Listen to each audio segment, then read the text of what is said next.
ஆமென். இந்த 6 மாசம் கடந்து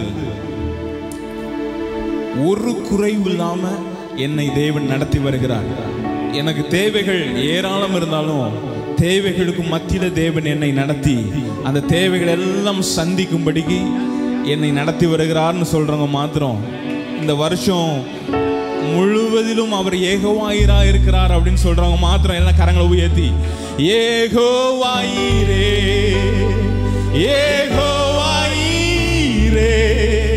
என் தேவையாவும் நீ சந்திப்பீர். அப்படியே எல்லாரும் சேர்ந்து ஏகோவாயிரே ஏகோவாயிரே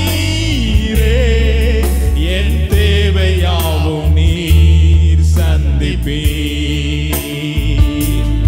இதுவரை நடத்தினீர் இனியும் நடத்துவீர். ஏகோவாயிரே பார்த்து கொள்வீர். இதுவரை நடத்தினீர் இனியும் நடத்துவீர். ஏகோவாயிரே பார்த்து கொள்வீர்.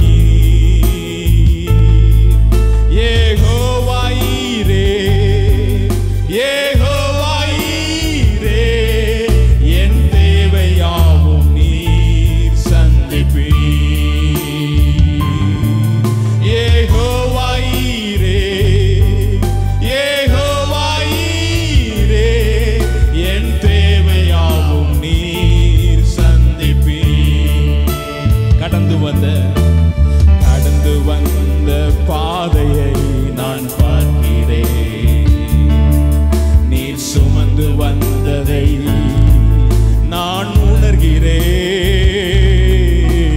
கடந்து வந்த பாதையை நான் பார்க்கிறேன். அப்படி உணர்ந்து நீர் சுமந்து வந்ததை நான் உணர்கிறேன். என் தந்தை நீரே என் தந்தை நீரே என்னை சுமந்து வந்த தெய்வம் நீரே. எல்லாரும் சேர்ந்து என் தந்தை நீரே என் தந்தை நீரே என்னை சுமந்து வந்த தந்தை நீரே என் தந்தை நீரே என் தந்தை நீரே என்னை சுமந்து வந்ததை நீரே. எல்லாரும் சேர்ந்து என் தந்தை நீரே என் தந்தை நீரே என்னை சுமந்து வந்ததை நீரே. ஹல்லேலூயா. உங்க உலக பிரகாரமான அப்பா எப்படி இருப்பான்னு தெரியாது. நிறைய பேர்த்துக்கு நல்ல அப்பா இருப்பாங்க, நிறைய பேர்த்துக்கு கொடுமையான அப்பா இருப்பாங்க, நிறைய பேர்த்துக்கு ஆப்சென்ட் ஃபாதர் இருப்பாங்க, அபியூசிவ் ஃபாதர். அபியூசிவ்னா தவறாக பிள்ளைகளை வளர்த்து தவறாக பிள்ளைகளை பயன்படுத்துவது. ஆப்சென்ட்னா ஒரு பிரச்சனை அப்பா காணாமல் போயிடுவாங்க. ஒரு தேவைன்னு வரும்போது அப்பா எங்கே இருக்க மாட்டார், அந்த பிக்சர்ல இருக்க மாட்டார். அதான் ஆப்சென்ட் ஃபாதர். இப்படியெல்லாம் ஒருவேளை இருக்கலாம். ஆனால் அந்த அப்பாவை பார்க்கறதுக்கு பதிலாக நம்முடைய பரம தந்தையை, பரலோகத்தில் இருக்கிற தந்தையை பார்த்தா அவர் நடத்தி வருகிற விதங்கள் எல்லாம் ஆச்சரியமானவைகள். அவர் சுமந்து உங்களை இந்த வாரம் இந்த மாதம் முழுவதும் இந்த வருடம் முழுவதும் நினைச்சதை அப்படியே உங்க கண்ணு முன்னாடி கொண்டு வந்து, நீங்க லிரிக்ஸை கூட பார்க்கணும்னு அவசியம் இல்லை. உங்க கண்ணு முன்னாடி எல்லாம் கண்ணை மூடிக்கலாம்ல, கற்பனையோட பாருங்களேன். அப்படி கற்பனை செஞ்சு என்னைய பார்த்தா, அப்பாவை பார்த்தா அப்படி உங்களை சுமந்து வருகிறத நீங்க கற்பனை பண்ணி, அது நிஜம், ஏதோ பொய்ய நீங்க கற்பனை பண்ண வேண்டாம்.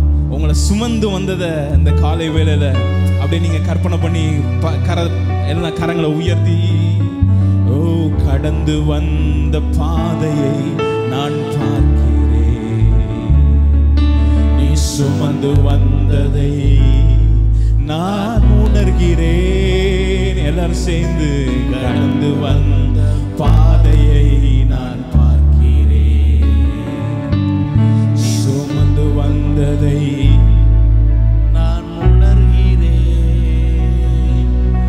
என் தந்தை நீரே என் தந்தை நீரே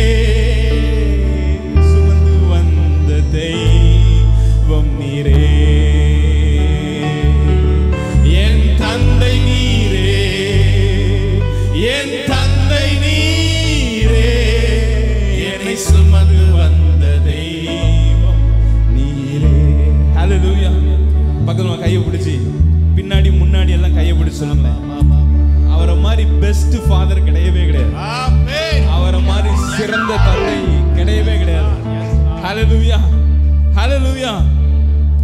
லூக்கா 11 good father. He is a good father. லூக்கா 15வது அதிகாரத்துல அந்த ஆட்டுக்குட்டியை தோள்ல தூக்கி என்ன பண்ணிடுவாரு? சுமந்துருவாரு. அது வேற ஆட்டுக்குட்டி கிடையாதுங்க, அது நீங்க தான். நீங்க நான் என்னைய தோள்ல வச்சிருக்கிறாரு. அப்படி நீங்க இந்த சின்ன பிள்ளைங்க பாத்தீங்களா, எங்க பாப்பா தூக்குனா ஜெருசா பாப்பாவுக்கு கோவம் வந்துருது, ஜெருசாவை தூக்குனா நம்ம பாப்பாவுக்கு கோவம் வந்துருது. ஏன்னா அப்பா மேல யார் இருக்கணுமா? யாரோ ஒருத்தர் தான் இருக்கணும். இந்த அப்பா மேல எல்லாரும் இருக்கலாம், நம்ம எல்லாரும் இருக்கலாம். இப்ப ஒரு பிள்ளைய அங்க பாருங்க தூக்கி வச்சிருக்காரு பாருங்க. இன்னொரு பிள்ளைய சண்டை போட்டுச்சுன்னா அவனை என்ன பண்ணணும்? அவனுக்கு ஒரு தம்பி கிம்பி பிறந்தான்னு வச்சுக்கோங்க, அவனை இறக்கிற வேண்டியதான் அடுத்த வருஷம். ஆனா இந்த அப்பா கவனிச்சு பாக்குறீங்களா? லூக்கா 15 அந்த ஆட்டுக்குட்டியை இறக்குனதான் பைபிள்ல இல்லவே இல்லை. ஏன்னா இறக்க வேண்டிய அவசியம் இல்ல. கொண்டாட்டமே விருந்தே இந்த ஆட்டுக்குட்டிக்காக தான். தோள் மேல வைத்து அப்படி சுமந்து வந்தது இந்த காலை வேளையில கற்பனை பண்ணி பாருங்க. எப்படி உட்கார்ந்துருக்காம பாருங்க. கீழே பாம்பு வந்தா பயப்படுவானா? ஏன்? அப்பா என்ன பண்ணிடுவாரு? தலையை நசுக்கி வச்சிருக்காரு. கீழே ஏதாவது ஒரு பிரச்சனை வந்தா, கரடு முரடான பாதைகள் வந்தாலும் இவனுக்கு பிரச்சனை இருக்கா பாருங்க. இவனுக்கு ஏதாவது பிரச்சனை இருக்கா? எங்க இருக்கான்? அவன் பாட்டுக்கு ஜாலியா இருக்கான். ஏன்னா அவங்க அப்பா தோளில இருக்கான். ஹல்லேலூயா. இத மாதிரி தான் உங்களை என்ன பண்ணாராம்? உங்களை தோளின் மேல வச்சு இறக்கிய உடனே பாருங்க, அப்படி மேல வச்சவர் வச்சபடியே இருக்கிறார். ஓ, கடந்து வந்த பாதையை நான் பார்க்கிறேன், நீர் சுமந்து வந்ததை நான் உணர்கிறேன். கடந்து வந்த பாதையை நான் பார்க்கிறேன், நீர் சுமந்து வந்ததை நான் உணர்கிறேன். என் தந்தை நீரே, என் தந்தை நீரே, என்னை சுமந்து வந்த தெய்வம் நீரே. என் தந்தை நீரே, என் தந்தை நீரே. இன்னொரு முறை எல்லாரும் கரங்களை உயர்த்தி, என் தந்தை நீரே, என் தந்தை நீரே, என்னை சுமந்து வந்த தெய்வம் நீரே. என் தந்தை நீரே, என் தந்தை நீரே, என்னை சுமந்து வந்த தெய்வம் நீரே. ஹல்லேலூயா. சர்வ வல்லவரே, சர்வ வல்லவரே, என் வாழ்வில் என்றும் நீர் போதுமே.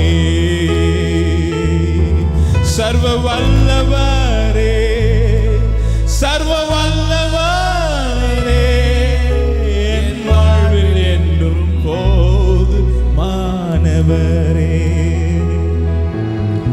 என்ன தேவைகளா இருந்தாலும், எவ்வளவு பெரிய மலை போன்ற தேவைகளா இருந்தாலும், அவர் சர்வ வல்லவர். அப்படின்னா அந்த சர்வ வல்லவருக்குள்ளே உங்கள் தேவைகள் எல்லாம் அடங்குகிறது.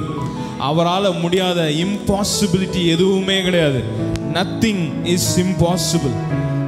எவ்வளோ பெரிய, ஒருவேளை ஒரு பெரிய பெரிய பாரம், பெரிய ஒரு ஒரு காரியம் நமக்கு முன்னாடி இருக்குதே அப்படின்னு நீங்கள் நினச்சி பெருசாக கவலைப்படலைனாலும் உங்கள் உள்ளத்தின் ஆழத்தில் அப்பப்போ என்ன பண்ணும்? அப்பப்போ அப்படியே அங்கே இங்கேன்னு எங்கேயாவது ஒளிஞ்சு கொண்டு ஏதாவது ஒளிஞ்சிட்டு இருக்கிறதுக்கும் அவர் சர்வ வல்லவர் அப்படிங்கிற வெளிப்பாடை நீங்கள் கொடுத்து கொண்டே இருப்பீர்களாக. நீங்கள் அவர் சர்வ வல்லவர், அவர் சர்வ வல்லவர். நீங்கள் சொல்லி பாருங்களேன், ஒவ்வொரு விஷயத்திலும் நீங்கள் சொல்லி பாருங்களேன், ஹி இஸ் ஆல்மைட்டி. எங்கள் அப்பா அவர் சர்வ வல்லவர் அப்படின்னு சொல்ல சொல்ல சொல்ல சொல்ல உங்கள் உள்ளத்தில் அப்படியே அவருடைய அன்பு, அவருடைய தயவு, அவருடைய ஃபேவர் அப்படியே உள்ளத்தில் நிறைக்கும். கவலை எங்கே வருது அப்படின்னா, அவர் சர்வ வல்லவர் அப்படிங்கிறத நம்ம அநேக விஷயத்தில் மறந்து போகிறதுனால தான் கவலையே இடம் இருக்கு. அவர் நம்ம ஏன் கவலைப்படுறோம் அப்படின்னா, அநேக விஷயங்கள்ல அவர் சர்வ வல்லவர் அப்படிங்கிறத என்ன பண்ணுறோம்?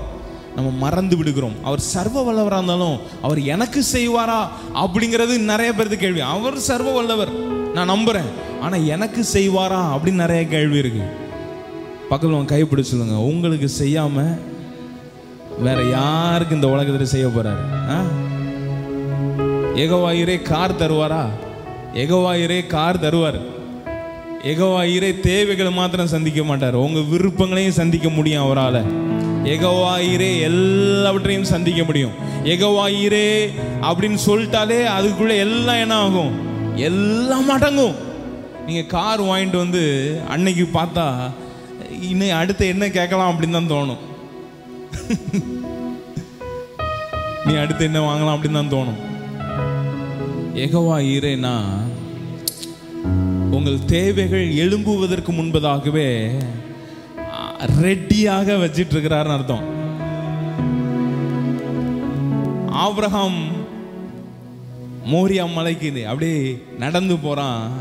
அவன் நடந்து போகும்போதே ஒரு ஆட்டுக்குட்டிய இன்னொரு ஊர்ல இருந்து என்ன பண்ணிட்டாரு? நீ நடந்து போ அப்படின்ட்டாரு. ஆபிரகாம் இந்த சைடு மலையில நடந்து போகிறான், ஆட்டுக்குட்டி எந்த சைடுல இருந்து வருது? அந்த சைடுல இருந்து வருது. ரெண்டு பேரும் சந்திக்கிறாங்க. அதான் யெகோவா ஈரே. யெகோவா ஈரே என்றால் உங்களுக்காக ஆட்டுக்குட்டியை மாத்திரம் இல்ல, உங்களுக்காக சகலத்தையும் அவராலே சந்திக்க முடியும் அப்படிங்கிற உணர்வு, அப்படிங்கிற வெளிப்பாடு இந்த காலை வேளையில உங்க இருதயத்துல ஆணித்தனமாக இருக்கும். அதுதான் அசைக்கவே முடியாது. எல்லாம் பார்த்துக்குவார் அப்படின்னு நினைங்க. எல்லாம் கரங்களை உயர்த்தி, சர்வ வல்லவரே, சர்வ வல்லவரே, வாழ்வில் என்றும் போதுமானவரே. நீங்க சொல்லுங்க எல்லாரும், சர்வ வல்லவர்